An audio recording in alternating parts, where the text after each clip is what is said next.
The alleyway behind the Meridian Tower was never meant for heroes. It smelled of rain, oil, and the kind of silence that followed fear. The city's lights flickered faintly across the wet pavement as Emma Caldwell, the powerful yet guarded CEO of Caldwell Innovations, stepped out of the side exit after a long charity event. Her driver had gone to get the car, and for a few brief moments she stood alone, unaware that 5 shadows had been waiting, watching, and ready to strike. They moved fast. One grabbed her arm, another covered her mouth, and the others surrounded her. "Don't make this hard, sweetheart," one of them sneered. The struggle was quick, chaotic, until a rough voice cut through the darkness like thunder. "Don't touch her. Before we continue, if you believe in courage, kindness, and second chances, please take a moment to like, share, comment, and subscribe to our channel." Stories like this remind us that real heroes don't wear suits. They wear scars. The attackers turned, expecting to see security. Instead, they saw a janitor.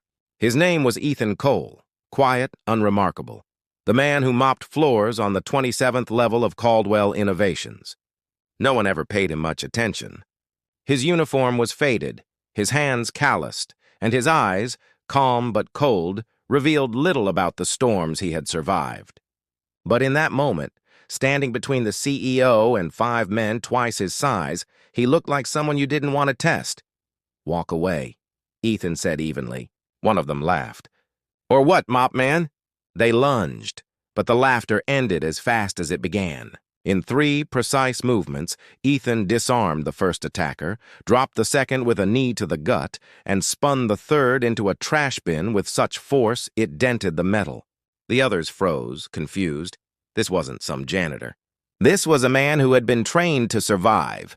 Within seconds, all 5 were on the ground groaning, their confidence shattered. Emma stared in shock, clutching her torn sleeve. Her body trembled, but her mind was racing. She'd seen trained fighters before. She funded veteran rehab programs, after all. But nothing like this. Ethan helped her to her feet, his hand surprisingly gentle. "You're safe now," he said, eyes scanning the shadows for more danger. She could only nod, speechless. Then, as sirens approached, Ethan turned to leave. "Wait," she called, her voice still shaking. "Who are you?" He paused, his back to her. "Just the janitor, ma'am." And then he walked away. The next morning, news spread through the building like wildfire. "CEO saved from attackers," the headlines read. "Anonymous employee credited." Emma recognized his face in the security footage instantly.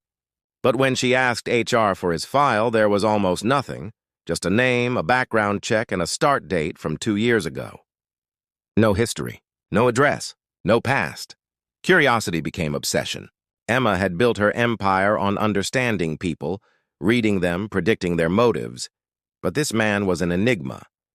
She had to know more. So, the next evening, she waited until most staff had gone home and went down to the basement where the janitorial staff worked. The smell of disinfectant filled the air. She found him cleaning the supply closet, sleeves rolled up, muscles tense but controlled.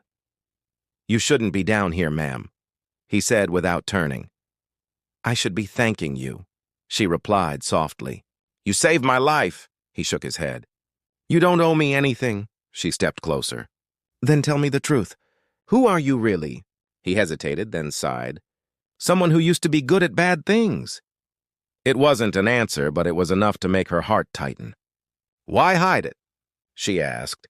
Ethan met her gaze for the first time, and for a moment, she saw something raw behind his calm. "Because sometimes doing the right thing means disappearing afterward," he said quietly. "People don't forgive easily, not when your past wears a uniform." That night, Emma couldn't sleep. She searched public records, military archives, even private databases. And finally, she found him, Sergeant Ethan Cole, once part of an elite special operations unit. Honorable discharge, commendations for bravery, then nothing. A classified note followed by silence. Until 2 years ago, when he appeared in the city under a different name. The next day, she confronted him again, not with anger but with compassion. "Why hide a hero?" she asked. Ethan didn't look up from the mop bucket. "Because I'm no hero," he murmured. "The last mission I led went wrong. My team didn't make it. I did. And that's not something you brag about." His voice cracked slightly, the weight of memory pressing down like an old wound. "Cleaning floors makes sense. You can fix messes here. You can't fix what's gone." Emma stood there for a long moment, unable to speak. She realized then that the man who had saved her wasn't just brave. He was broken, quietly carrying a pain few could understand. And somehow, that made his actions mean even more. Weeks passed. Emma tried to thank him with a bonus, but he refused. She offered him a security position. He declined again. "I'm not looking to be seen," he said. But one evening, during another corporate event, fate tested him again. As guests mingled on the rooftop terrace, a commotion broke out near the elevator. One of the previously arrested attackers had returned with a knife, furious and desperate. Panic spread fast. Before anyone could react, Ethan moved, fast as lightning. He intercepted the man, twisted his wrist, and disarmed him before security even drew their weapons. But this time, the crowd saw everything.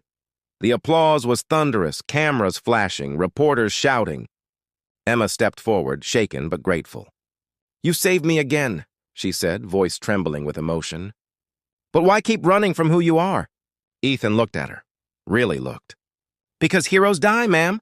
But janitors, they get to live." The words hit her harder than she expected. There was so much pain behind his humility, so much truth in his silence. The event ended with him being escorted out by police for questioning. Standard protocol, though Emma made sure he was released within hours. The story went viral overnight. The mysterious janitor-turned-savior became a symbol of courage, humility, and redemption. Social media exploded with admiration. People called him the invisible hero. Days later, Emma called a press conference. The hall was filled with reporters and flashing lights. Ethan stood off to the side, uncomfortable, his old uniform still on. Emma took the stage and began to speak. "There are men who build companies, and there are men who build character in silence. Ethan Cole is one of those men. He's not just a janitor. He's a man who once fought to protect lives, and who still does, even when no one is watching."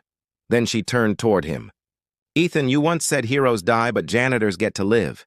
Maybe it's time the world learned that sometimes they're the same thing."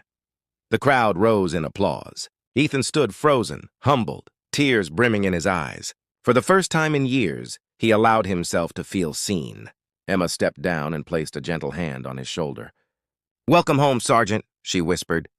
"Your second chance starts today." Under the spotlight, Ethan finally smiled, not out of pride, but peace. His past didn't disappear, but for once it didn't define him. It became the reason others believed in redemption again. From that day on, he became head of security at Caldwell Innovations, quietly mentoring troubled veterans and protecting the people who never noticed him before. The janitor's mop was gone, replaced by something far greater: purpose. If this story touched your heart, please like, comment, share, and subscribe. Real heroes aren't the ones who seek recognition. They're the ones who show up when it matters most. And before we end, tell us in the comments below. Do you believe people deserve second chances, no matter their past? Because sometimes the person cleaning your floor once saved the world.